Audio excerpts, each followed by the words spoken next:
Walking, that thing that we do every single day. Some of us do it more than others. Today, I'm going to talk to you about how you can implement walking into your weekly routine to help reduce your body fat and improve your body composition. And if you do it properly, consistently, and enough of it, you can actually reduce your body fat to below 10%. So how many calories do you burn when you walk? Well, not a huge amount. You have to do a fair amount of walking to burn a fair amount of calories. And obviously it depends upon how fast of a walk you're doing. Is it on an incline? Is it on a decline?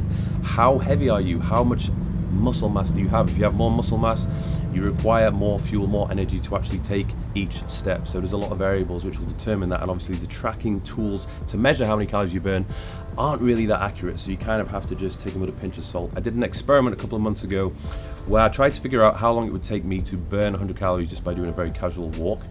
Did that on the beach, and it worked out to be around 20 minutes of slow-paced walking to burn 100 calories, which is almost 2 hours worth of walking just to burn 500 calories. As I mentioned before, it's almost impossible to know exactly how many calories you're burning from walking, but let's say, for example, 10,000 steps. If we say that 10,000 steps equals 500 calories burned, if you do that every single day for a week, that's 3,500 calories you burned just from walking.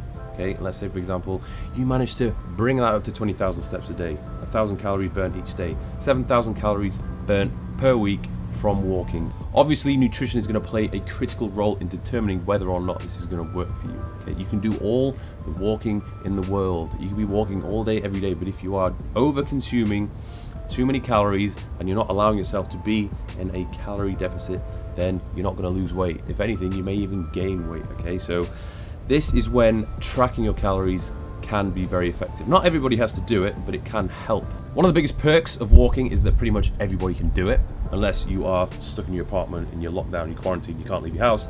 Obviously, the situation is going to be a little bit difficult for you. Like me, when I was in Dubai, I couldn't leave the apartment for almost 2 months, and you can see my step count was absolutely horrendous. It was barely going over 2,000, and I noticed from that lack of walking on a day-to-day basis, I did gain quite a lot of body fat, for me, relatively speaking. Okay, one of the biggest downsides is, yes, it's time consuming. It's very time consuming, particularly if you want to burn a significant amount of calories. You have to do a lot of walking, outdoors, indoors, however you want to do it, to actually get yourself in a significant deficit.